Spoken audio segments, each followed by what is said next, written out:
കുറച്ച് ദിവസമായി ഞാൻ ഈ ഒരു വഴിക്ക് വന്നിട്ട്.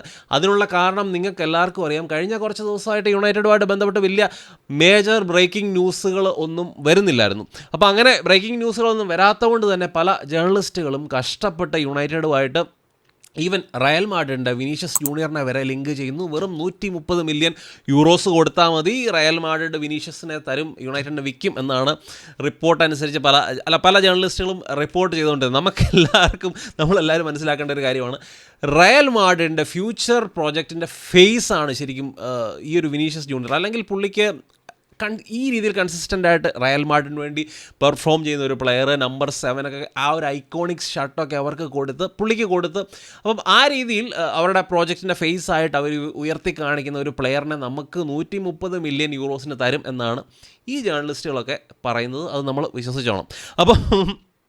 അപ്പോൾ ശരിക്കും 130 മില്യൺ യൂറോസിന് ഇനി നമ്മൾക്ക് ഈ ഒരു പ്ലെയറിനെ തരാമെന്ന് വിചാരിച്ചു. നമ്മുടെ കാശില്ല, മേടിക്കാൻ വേണ്ടി നമ്മുടെ കയ്യിൽ എവിടെയാണ് കാശ്? 5 മില്യൺ യൂറോസ് ലോൺ ഫീ കൊടുത്ത് ഇവിടെ തിമോ വെർണറിനെ കൊണ്ടുവരാൻ വേണ്ടി ഒരു ഓപ്ഷൻ ഉണ്ടായിരുന്നു. അതിൽ നിന്ന് യുണൈറ്റഡ് പിന്മാറാൻ കാരണം ഈ ഒരു 5 മില്യൺ യൂറോസ് മുടക്കാൻ യുണൈറ്റഡിൻ്റെ കയ്യിലില്ല.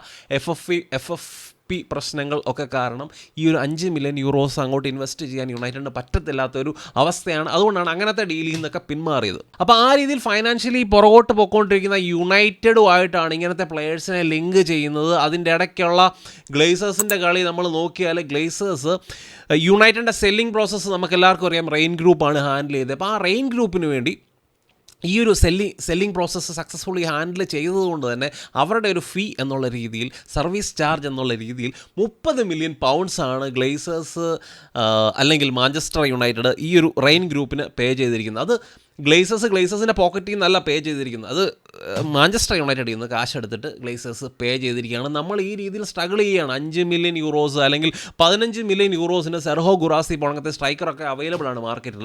അപ്പോൾ അവരെയൊക്കെ കൊണ്ടുവരാൻ വേണ്ടി നമ്മൾ സ്ട്രഗിൾ ചെയ്യുന്ന സമയത്ത് പുഷ്പം പോലെ ഗ്ലേസേഴ്സ് 30 മില്യൺ എടുത്ത് വീശിയിരിക്കുകയാണ് റെയിൻ ഗ്രൂപ്പിൻ്റെ മണ്ടയിലോട്ട്. അപ്പം ഞാൻ മാച്ച് ഗോയിങ് നമ്മുടെ ഫാൻസ് ഉണ്ടല്ലോ, അവരോട് എനിക്ക് പറയാനുള്ളത്, നിങ്ങൾ വീണ്ടും ഉറക്കെ ഗ്ലേസേഴ്സ് ഔട്ട് എന്ന് വിളിച്ച് പറയുക. ഇതൊക്കെ ഇവർക്കൊരു എന്തോ അവരെ പുകഴ്ത്തുന്ന പോലെയാണ് തോന്നുന്നതെന്നാണ് എനിക്ക് തോന്നുന്നത്. അവരൊന്നും ദേ ഡോണ്ട് കെയർ, അവർക്ക് ഇഷ്ടം, അവർക്ക് ഇതൊന്നും ഒരു പ്രശ്നമുള്ള കാര്യമല്ല. നമ്മുടെ ഫാൻ ബേസ് ആണെങ്കിൽ നല്ല രീതിയിൽ ഒരു അഗ്രസീവായിട്ട് പ്രൊട്ടസ്റ്റ് ചെയ്യാൻ വേണ്ടി അവർ തയ്യാറല്ല. അപ്പം ഗ്ലേസേഴ്സ് നമുക്കെല്ലാവർക്കും അറിയാം, അവരുടെ വേറൊരു കളി കഴിഞ്ഞ ദിവസം പുറത്ത് വന്നതേ ഉള്ളൂ.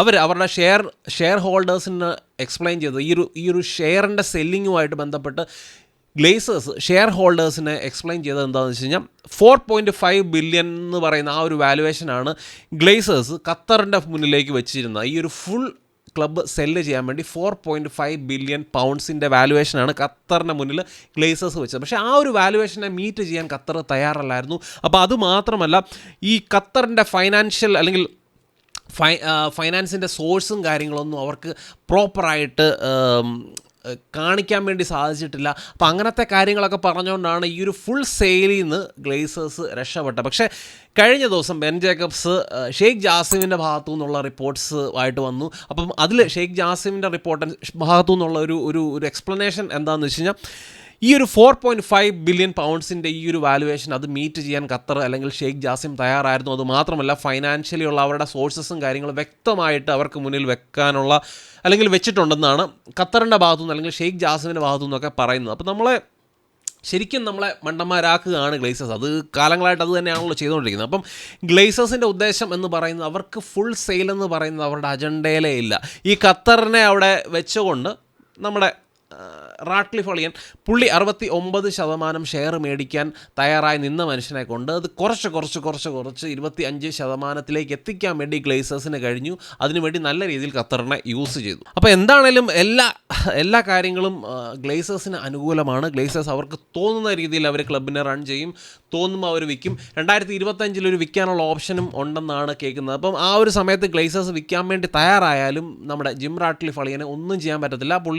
പുള്ളിയുടെ കാശ് മേടിച്ചുകൊണ്ട് ഇറങ്ങിപ്പോടാ എന്ന് പറയും.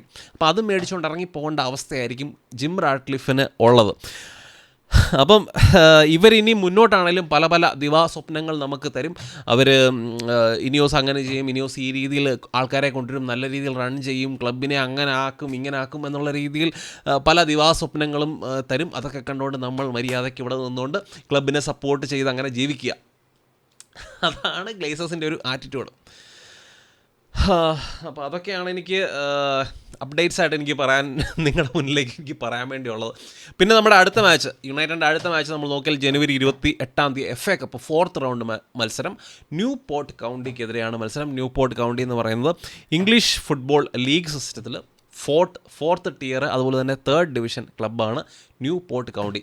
നമുക്കറിയാം, നമ്മൾ കഴിഞ്ഞ മാച്ചിൽ 3rd റൗണ്ടിൽ വീഗൻ അത്ലറ്റിക് എന്ന് പറയുന്നത് 2nd ഡിവിഷൻ ടീമിനെതിരെയാണ് നമ്മൾ കളിച്ചത്. അപ്പോൾ അതിനേക്കാളും ഒരു പടിയും കൂടെ താഴ്ന്ന ലെവലിൽ കളിക്കുന്ന ഒരു ടീമുമായിട്ടാണ് നമ്മൾ 4th റൗണ്ട് കളിക്കുന്നത്. അപ്പോൾ ആ ഒരു മാച്ചിൻ്റെ സമയമൊക്കെ ആകുമ്പോൾ നമുക്ക് അതിൻ്റെ പ്രിവ്യൂവും അതിൻ്റെ റിവ്യൂവും ഒക്കെ ആയിട്ട് നമുക്ക് കാണാം. അപ്പോൾ വീഡിയോയെ പറ്റിയുള്ള നിങ്ങളുടെ അഭിപ്രായങ്ങൾ തീർച്ചയായിട്ടും നിങ്ങൾ കമൻസ് ആയിട്ട് ഇടണം. മറ്റൊരു നല്ല വീഡിയോ കാണാം. Glory Man United.